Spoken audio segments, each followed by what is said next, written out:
Jakarta, perang Rusia-Ukraina terbaru hari ini semakin memanas. Korban pasukan yang berguguran dari kedua negara mencatat jumlah yang tidak kecil. Dunia internasional yang dalam keadaan damai mengharapkan perang Rusia-Ukraina terbaru hari ini segera berakhir. Diharapkan negara-negara di luar Rusia-Ukraina, pada perang Rusia-Ukraina terbaru hari ini, bisa mendamaikan kedua negara yang sedang bertikai itu. Serangan udara dan serangan rudal Rusia menghantam ibu kota Ukraina Kyiv dan kota-kota besar lainnya pada Sabtu, tanggal 16 April ketika Moskow meluncurkan lebih banyak serangan jarak jauh setelah tenggelamnya kapal utama armada Laut Hitamnya.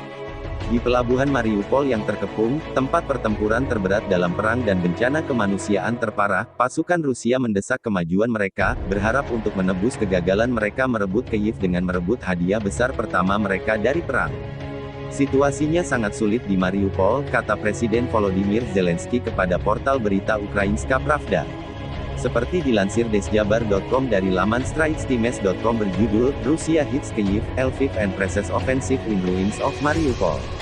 Tentara kami diblokir, yang terluka diblokir. Ada krisis kemanusiaan. Namun, orang-orang itu membela diri.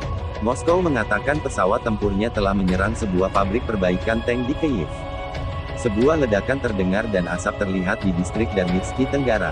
Wali kota mengatakan setidaknya satu orang telah meninggal dan petugas medis berjuang untuk menyelamatkan orang lain. Militer Ukraina mengatakan pesawat tempur Rusia yang lepas landas dari Belarusia telah menembakkan rudal ke wilayah Lviv dekat perbatasan Polandia dan 4 rudal jelajah ditembak jatuh oleh pertahanan udara Ukraina.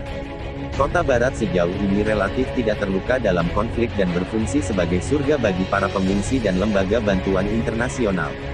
Di Mariupol, wartawan Reuters di distrik yang dikuasai Rusia mencapai pabrik baja Ilyiv, salah satu dari 2 pabrik logam tempat para pembela bertahan di terowongan bawah tanah dan bunker.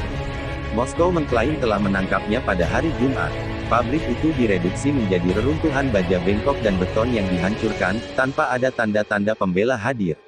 Beberapa mayat warga sipil tergeletak berserakan di jalan-jalan terdekat, termasuk seorang wanita dengan jaket merah muda dan sepatu putih.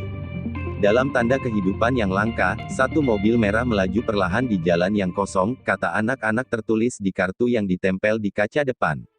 Gubernur Provinsi Kharkiv di timur mengatakan sedikitnya 1 orang tewas dan 18 luka-luka dalam serangan rudal. Di Mykolaiv, sebuah kota yang dekat dengan front selatan, Rusia mengatakan telah menyerang sebuah pabrik perbaikan kendaraan militer. Serangan itu menyusul pengumuman Rusia, Jumat mereka akan mengintensifkan serangan jarak jauh sebagai pembalasan. Pengumuman itu disampaikan beberapa jam setelah negara itu mengkonfirmasi tenggelamnya kapal utama di Laut Hitam, Moskva. Kyiv dan Washington mengatakan, kapal yang tenggelam itu telah menjadi simbol pembangkangan Ukraina, dihantam oleh rudal Ukraina. Moskow mengatakan kapal itu tenggelam setelah kebakaran dan sekitar 500 awaknya dievakuasi. 1,5 bulan setelah invasi Presiden Vladimir Putin ke Ukraina, Rusia berusaha merebut wilayah di selatan dan timur, setelah menarik diri dari utara menyusul serangan di Kyiv yang berhasil digagalkan di pinggiran ibu kota. Pasukan Rusia yang ditarik keluar dari utara meninggalkan kota-kota yang dipenuhi dengan mayat warga sipil, bukti dari apa yang disebut Presiden AS, Joe Biden minggu ini sebagai genosida, upaya untuk menghapus identitas nasional Ukraina. Rusia membantah menargetkan warga sipil dan mengatakan tujuan operasi militer khusus adalah untuk melucuti senjata tetangganya, mengalahkan nasionalis, dan melindungi separatis di Tenggara.